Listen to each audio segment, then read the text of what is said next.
오늘은 굴림운동 두 번째 시간입니다. 우리 지난 시간에 굴림운동 첫 번째 시간에 가장 대표적인 굴림운동에 대해서 공부했죠. 굴림운동이 뭐였습니까? 병지운동과 회전운동이 같이 일어나는 것이었습니다. 그 대표적인 예로 수평면 위에서 굴러가는 바퀴를 봤습니다. 이 바퀴의 운동, 아무튼 물체의 운동은 그 물체에 어떤 힘이 작용하느냐에 따라서 결정되죠. 굴림 운동을 결정하는데 힘작용하는데 두 가지로 나눌 수가 있습니다. 하나는 끄는 힘, 바퀴에 끄는 힘이 작용할 때, 그건 어떤 경우였냐면 마치 수레바퀴에 달린 바퀴를 수레를 끌고 가는 것과 같은 것이었어요. 그래서 여기에 그 질량 중심에 R자임 F가 작용한다고 하고, 이때 이 바닥 수평면과 바퀴 사이에 마찰이 없으면 굴러가지를 않죠. 그래서 그리고 이게 미끄러지지 않고 굴러가는 운동을 우리가 뭐라고 그런다고 그랬냐면 스무스 롤링이라고 간단히 얘기한다고 했습니다. 이 스무스 롤링의 컨디션이 뭐냐면 회전하면서 그 원의 둘레가 진행한 거리, 그게 R세타였죠. 그게 이제 수평 방향으로 진행한 거리와 같다, X와 같다라고 하는 거죠.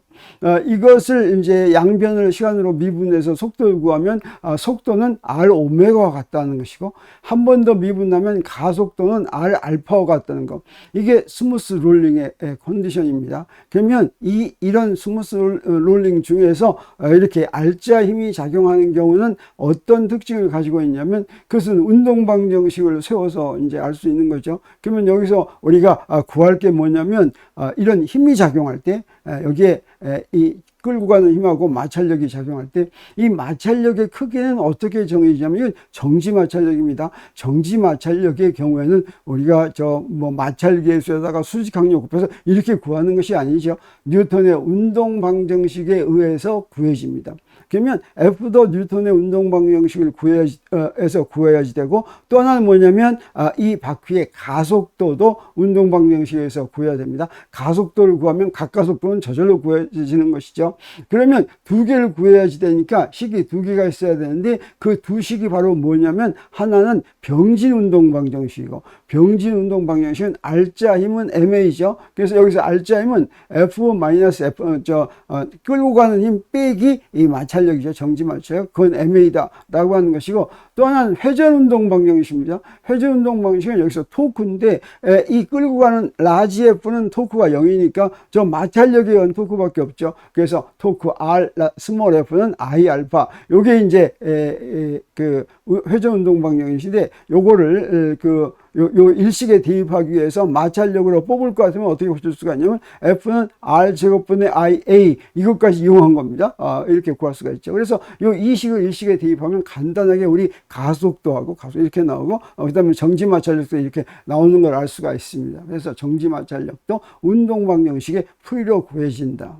또 한 가지 방법이 뭐냐면, 여기 이 바퀴의 운동을 결정하는 또 한 가지 방법은 이 바퀴의 축에 토크가 작용하는 거죠. 마치 자동차 엔진과 비슷한 것입니다. 이렇게 토크가 작용하면 그때는 어떻습니까? 마찰력의 방향이 진행하는 방향으로, 그 바퀴가 진행하는 방향으로 가죠. 왜 그러냐면 이 마찰력이 바퀴를 진행하게 만드는 것입니다. 이 마찰력이 없으면 아무리 바퀴가 돈다고 하더라도 바퀴가 앞으로 가려면 어떻습니까? 이 앞방향으로 힘이 작용해야 되죠. 이 앞방에 마찰력만이 이것도 정지 마찰력입니다. 정지 마찰력만이 이 바퀴를 앞으로 가게 만들고, 이것도 역시 스무스 롤링이라고 하면 이 세 가지 조건이 만족하고, 운동 방정식은 병지 운동 방정식은 병지 운동에서 작용하는 힘은 요거 정지 마찰력밖에 없죠. 토크는 어떤 힘에 의한 토크인데, 그 토크에 기여하는 힘은 다 합하면 0이 됩니다. 항상. 그래서 토크를 기여하는 병지 운동의 힘 방향은 없으니까 여기에 정지 마찰력은 F는 MA 이렇게 돼야지 되겠습니다. 그러면 이 A는 이제 알파하고 R 알파의 관계가 있으니까 자, 이렇게 놓을 수가 있겠죠. 그리고 회전 운동 방정식은 두 개가 옵니다. 저 토크도 회전운동에 기여하고, 어떻습니까? 마찰력도 회전운동에 기여하죠. 그래서 그 토크에 의한 토크 빼기 마찰력에 의한 토크는 우리 플러스 방향하고 반대 방향으로 마찰력이 돌리게 하니까 토크가 마이너스 방향이 되겠어요. 그래서 토크 마이너스 RF는 I 알파 이렇게 가지고 이 두 식을 가지고 여기서도 마찬가지로 마찰력과 그 다음에 가속도를 구할 수가 있습니다.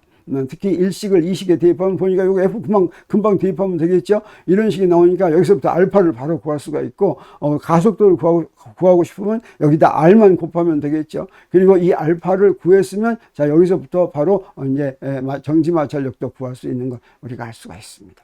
그래서 이게 바로 지난 시간에 우리가 구한 결과이고, 오늘은 어떻게 한다고 했습니까? 오늘은 이제 문제를 풀어본다고 그랬죠. 그래서 가장 간단한 문제부터 몇 문제를 한번 풀어보겠습니다. 그래서 첫 번째 케이스와 해당하는 수평 방향으로 끄는 바퀴의 운동을 보겠습니다. 자, 문제가 이렇게 되어 있습니다. 질량이 주어졌습니다. 그리고 반지름 주어지고, 앞으로 끄는 힘도 주어졌어요. 그리고 스무스 롤링이라고 할 때 가속도가 주어졌습니다. 그랬을 때 바퀴에 작용하는 정지 마찰력의 크기와 방향을 구하라. 그리고 바퀴 질량 중심을 지나는 회전축에 대한 관성 모먼트를 구하라. 이런 문제가 되겠습니다. 그러면 여기 아까 한 것처럼 수평 방향에 이렇게 힘 F가 작용한다고 한다면 정지 마찰력의 방향은 어떤 방향이 돼야 되겠습니까? 움직이는 방향과 반대 방향이 돼야 되겠죠. 그래서 끄는 힘 F와 반대 방향이다 라고 하는 걸 우리가 알 수가 있습니다. 그래서 자, 이렇게 반대 방향으로 되는 걸 알 수가 있습니다.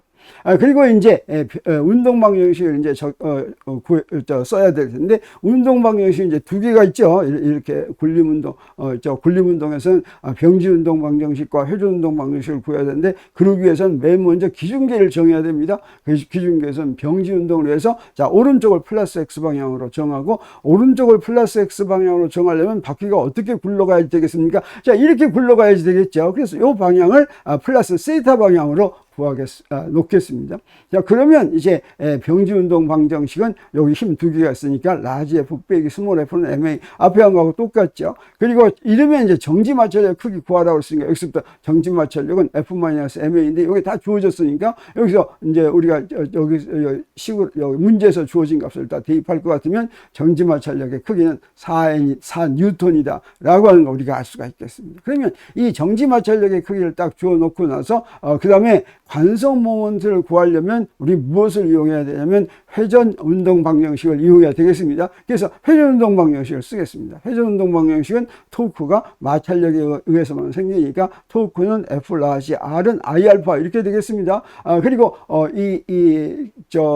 스무스 롤링 조건을 쓰면 되겠죠. 이 알파는 무엇입니까? A는 R 알파 이 조건을 쓸 것 같으면 여기서부터 관성 모먼트는 알파분의 FR인데 이 알파를 뭘 이용합니까?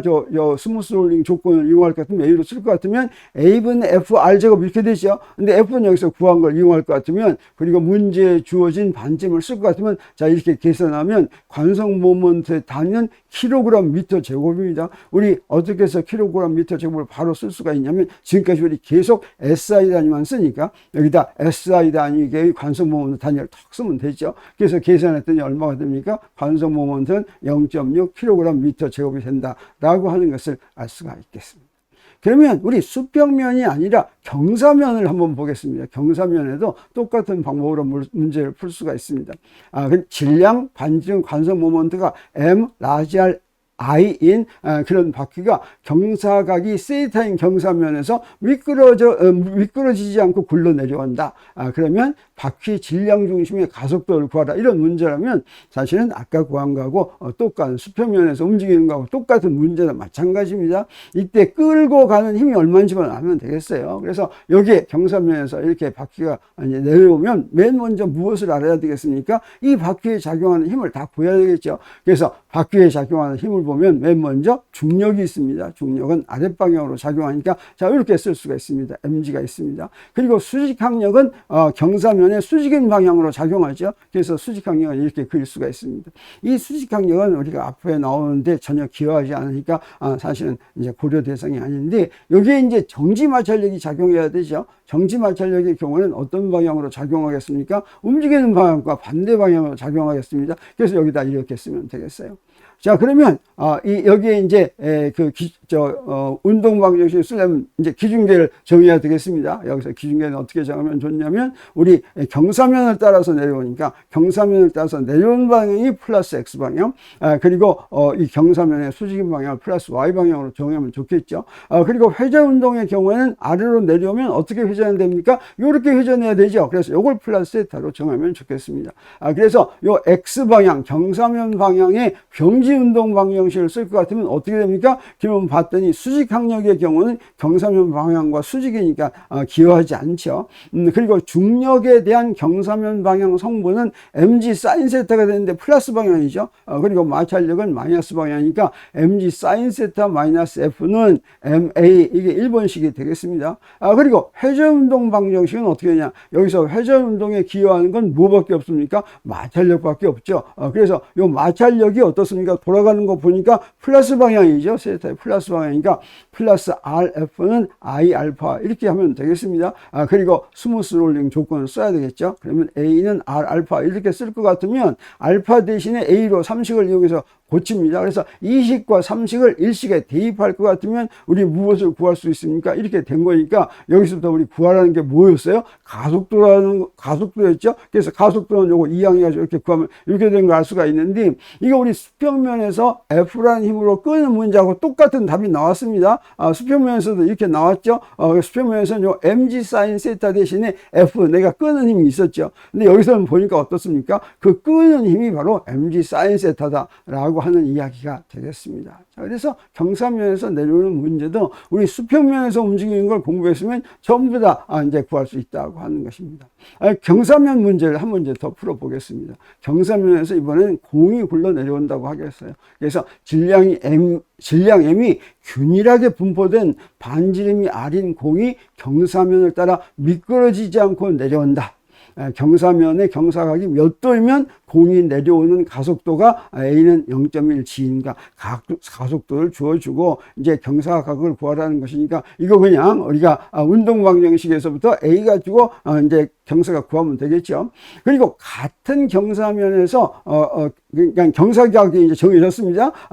경사면의 경사면과 공 사이에 마찰이 없다면 내려오는 가속도는 얼마인가 이렇게 물어본 것입니다. 그래서 여기다 공을 이렇게 그렸습니다. 그러면 여기도 역시 작용하는 힘을 다 구할 텐데, 이때 작용하는 힘 앞에서 바퀴의 상하고 똑같겠죠. 공에 작용하는 힘은 뭐가 있냐면 중력이 있습니다. 아래 방향으로.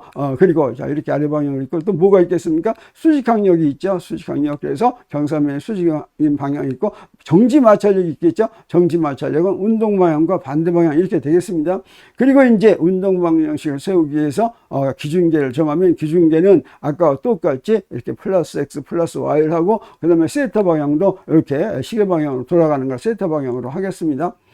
그러면 우리 여기서 또 하나 이용할 게 뭐냐면, 여기 문제에서 질량 M이 균일하게 분포된 반지름이 R인 공 그랬으면 이건 관성 모먼트를 주었다라고 하는 것이나 마찬가지입니다. 관성 모먼트가 공에서는 얼마입니까? 균일하게 분포되면 5분의 2 mR 제곱이죠. 그래서 균일한 공의 관성 모먼트 우리가 알고 있다.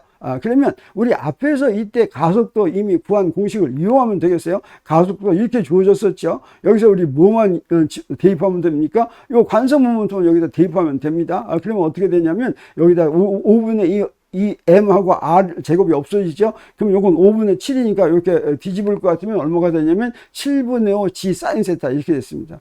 그래서 사인 세타는 어떻게 구하면 되냐면 5분의 7 g분의 a인데 사인 세타를 구하니까 그걸 이제 문제에서 주어진 값을 대입할 것 같으면 여기 5분의 7하고서 A가 0.1g니까 그냥 여기 0.1 이렇게 대입하면 되겠어요. 그래서 이게 0.14고 사인 값이 0.14인 각을 구하면 되죠. 그래서 그렇게 구했더니 얼마입니까? 8도다라고 하는 답이 나왔습니다. 그러면 이제 B번 문제는 뭐냐면, 경사각이 8도일 때 만약에 마찰이 없다면 공이 내려오는 가속도는 얼마인가 라고 하는 거죠. 그래서 마찰이 없다면 병진운동 방정식이 어떻게 되겠습니까? 마찰력 F가 없는 거죠. 그래서 아까 그 F만 제외할 것 같으면 mg 사인 세타는 ma 이렇게 되는데, 그러면 이 가속도가 얼마가 됩니까? A는 g 사인 세타 이렇게 되고, 여기 사인 세타에 세타에다가 8도를 대입할 것 같으면 어떻게 돼요? 이건 얼마냐면 0.14가 됩니다. 그래서 A는 0.14G가 된다라고 하는 걸 알았는데, 이 문제에서 우리가 재미있는 질문을 한번 해볼 수가 있습니다. 여기서 지금 두 가지 우리가 풀었습니다. 하나는 뭐냐면 경사면과 공 사이에 마찰이 있어서 공이 굴러내려오는 경우죠. 미끄러지지 않고 굴러내려옵니다. 또 하나는 마찰이 없으면 어떻게 내려온다고 그랬습니까? 구르지 않고 미끄러져 내려온다고 그랬죠. 그러면 저 위에서 똑같이 두 개의 공을 똑같이 손을 놓고 내려가 한다면 굴러 내려오는 게 더 빨리 내려오겠습니까? 구르지 않고 미끄러져 내려오는 게 더 빨리 내려오겠습니까? 얼핏 생각하면 그냥 미끄러져 내려오는 것보다 굴러 내려오는 게 더 빨리 내려올 것 같은데, 우리가 구한 답을 한번 보겠어요. 자, 둘 중에 어떤 게 더 빨리 내려올까? 굴러 내려오는 경우하고 미끄러져 내려오는 경우, 여러분은 어떤 거라고 하겠습니까? 직관으로는 혹시 굴러 내려오는 게 더 빠르지 않을까 이렇게 생각이 되는데요. 우리가 구한 가속도를 보면 어떻습니까? 굴러 내려오는 경우는 가속도가 0.1g였죠. 그리고 미끄러져 내려오는 경우는 0.14g였습니다. 가속도가 어떤 게 더 빠릅니까? 미끄러져 내려오는 게 더 빠르죠. 사실은 생각해 보면 간단합니다. 굴러 내려올 때는 운동 에너지가 어떻게 됩니까? 미끄러져 내려올 때보다 더 큽니다. 다시 말하면 위에서부터 내려오는 포텐셜 에너지가 이제 속도로 바뀌는데, 그 속도로 바뀔 때 그 더 많은 굴러 내려오는 경우가 더 많은 운동 에너지로 소비되어야 되기 때문에 속도가 빨라지는 게 더 작아집니다. 포텐셜 에너지는 똑같겠죠. 같은 높이에서 공의 포텐셜이 똑같은 질량의 공의 포텐셜 에너지는 똑같은데 내려올 때 굴러 내려오는 경우는 병진 운동 에너지와 회전 운동 에너지 두 가지가 있어야 되기 때문에 그래서 미끄러져 내려오는 것이 더 빨리 내려온다. 그래서 요거 0.14, 요게 A는 0.14G, 요게 더 빨리 내려온다라고 하는 것을 알 수가 있습니다. 그러면 우리 이제 이 문제도 한번 해봐야 되겠죠. 어저께 한 것 중에 그 바퀴를 끄는 문제가 하나 있었고, 바퀴를 토크로 돌리는 문제가 있었습니다. 그래서 바퀴를 토크로 돌리는 문제를 한번 보겠습니다. 자, 여기 바퀴가 있는데 질량은 10kg이고 이제 반지름도 주어졌습니다. 그랬을 때 회전축에 토크를 줬어요. 얼마의 토크를 줬냐면 10Nm 토크를 줬습니다. 그랬더니 이 바퀴가 굴러가는 가속도가 병지운동 가속도죠. 그 가속도가 0.6m/s 제곱이라면 이때 정지마찰력의 크기와 방향을 구하라. 그 다음에 그 바퀴의 관성 모멘트를 구하라. 이런 게 이제 문제입니다. 그럼 여기서 아까처럼 이렇게 주어졌는데 이번에는 토크가 작용하죠. 그래서 바퀴에 작용한 토크가 이렇게 생겼다 그러면 이렇게 토크가 작용합니다. 그리고 이제 운동 방식을 세우려면 이제 그 기준계를 정해야 되겠죠. 기준계는 어떻게 하면 됩니까? 기준계는 여기에 오른쪽을 플러스로 하면 되겠어요. 그래서 오른쪽으로 가면 회전 방향은 이제 이렇게 시계 방향이 플러스로 하면 되겠죠. 그러면 정지마찰력을 구하기 위해서 우리 정지마찰력이 어떻게 작용하냐면 이렇게 할 때는 어떻게 한다고 했습니까? 이때는 이제 앞으로 가게 만드는 게 정지마찰력이라고 그랬죠. 그래서 정지마찰력의 방향은 앞방향이 되니까 정지마찰력의 방향을 구하라고 그랬으니까 그건 플러스 X 방향이 된다고 하는 걸 우리가 알 수가 있겠습니다. 그리고 이제 운동 방정식을 세우는데 병진 운동 방정식은 우리가 아까 한 것처럼 요 마찰력 하나밖에 없으니까 F는 MA 이렇게 됐습니다. 그리고 회전 운동 방정식은 토크가 두 가지니까 토크 빼기 RF는 I 알파 이렇게 됐습니다. 그러면 여기서 첫 번째 문제는 정지 마찰력의 크기도 구하라고 그랬죠. 그래서 정지 마찰력의 크기는 가만 봤더니 문제에서 다 주어졌죠. 질량은 10kg, A는 0.6m/s 제곱이니까 두 개 곱하니까 어떻게 됩니까? 네, 정지 마찰의 크기는 6N 이라는 거 우리가 이렇게 알았습니다. 그래서 이렇게 정지마찰의 크기가 6N이라는 거 알고 나서 여기서 이제 뭘 이용해야 될 거냐면 스무스 롤링 조건을 또 이용해야 되겠죠. 그래서 A는 R 알파였습니다. 그러면 관성 모멘트를 구하기 위해서 가만 봤더니 어떤 식을 이용하면 됩니까? 요 두 번째 식을 이용하면 되죠. 그래서 바퀴의 관성 모멘트를 작용하기 위해서 요 두 번째 식에서부터 우리 어떻게 됩니까? I는 알파분의 토크 빼기 RF인데 이때 이 알파가 주어지지 않고 A가 주어졌으니까 어떤 식을 이용해야 되겠습니까? 바로 이 식을 이용하면 되겠죠. 그래서 이 식에서부터 A는 토크 R 빼기 R 제곱 F 이렇게 되고 이것들은 다 주어진 값이니까 주어진 값을 여기다 대입했더니 관성 모멘트 우리가 구했습니다. 관성 모멘트가 앞에서 잡아 끄는 경우보다 이제 훨씬 더 크다는 걸 우리가 알 수가 있습니다. 자, 그러면 마지막으로 이번에는 이런 문제 하나 풀어보겠습니다. 수평 방향으로 지금 등속도로 굴러가면서 미끄러지지 않고 굴러가면서 등속도로 움직이는 이제 원통이 있는데 이 원통을 정지시키기 위해서는 어떤 일을 해줘야 되는가 이런 문제입니다. 수평 방향으로 굴러가는 원통을 정지시키는 데 필요한 일, 질량이 140kg이면 균일하게 분포된 원통 껍질이 있다. 이렇게 원통 껍질이 있다 그랬으면 여기에 관성 모멘트를 쉽게 구할 수 있게 이렇게 한 겁니다. 그래서 수평면에서 미끄러지지 않고 굴러가는데 이 원통의 질량 중심이 이동하는 속력이 V는 0.15m/s일 때 원통을 멈추기 위해 원통에 작용한 일을 구하라. 그럼 우리 뭘 이용하면 되겠습니까? 네, 이거 회전 운동에 대해서 우리가 배운 일 에너지 정리 이용하면 되죠. 일 에너지 정리는 한 일은 델타 K는 K 프라임 빼기 K인데 여기서 K 프라임은 나중 운동 에너지고 K는 처음 운동 에너지입니다. 그래서 이 처음 운동 에너지가 여기 이렇게 속력이 주어졌으니까 구할 수가 있겠죠. 근데 처음 운동 에너지는 굴러가고 있으니까 어떻습니까? 여기 병진 운동 에너지하고 회전 운동 에너지 이 두 개가 있습니다. 병진 운동 에너지는 질량과 속력이 주어졌으니까 구할 수 있죠. 근데 여기 관성 모먼트도 안 주어진 것 같고 각속도도 모르는 것 같은데 이것도 구해야 되는데 사실은 주어진 거랑 마찬가지입니다. 원통의 관성, 여기 원통 껍질이죠. 원통 껍질의 관성 모멘트는 MR 제곱 이렇게 됐습니다. 그리고 스무스 롤링에서 우리 뭘 합니까? V는 R 오메가 이렇게 하니까 회전 운동 에너지에서 우리 뭘 하냐면 I는 뭐가 됩니까? MR 제곱. 그 다음에 오메가는 뭐가 됩니까? R분의 V에서 이거 다 집어넣었더니 뭐가 됐어요? 2분의 MV 제곱 됐죠. 그래서 원통의 경우에는 회전 운동 에너지가 평지 운동 에너지하고 똑같다라고 하는 거 우리가 알 수가 있습니다. 그리고 원통의 경우가 이렇게 된 이유는 뭐냐면 관성 모멘트가 mr 제곱이기 때문에 그렇죠. 다시 말하면 회전 반지름이 반지름과 똑같으면 바로 회전 운동 에너지하고 평지 운동 에너지하고 같다라고 하는 거 우리가 알았습니다. 그리고 우리 이제 나중에 멈추기까지 하니까 정지시키려면 나중 운동 에너지가 얼마나 되겠습니까? 나중 운동 에너지가 0이죠. 자, 그럼 그걸 이용할 것 같으면 원통에 작용할 일은 K 프라임 빼기 K인데 K 프라임은 0이고 K는 MV, 요거 두 개 더하면 MV 제곱이죠. 그래서 요거 마이너스 MV 제곱 이렇게 나왔으니까 요 문제에서 이제 다 주어졌습니다. 그래서 여기 M은 140, V는 0.15를 대입해 가지고 구할 것 같으면 단위 물론 줄이겠죠. 이건 어떻게 됩니까? 필요한 일이 마이너스 0.15 줄이다. 다시 말하면 힘을 움직이는 방향과 반대 방향으로 작용해서 원통에 음의 에너지를 작용해야 된다.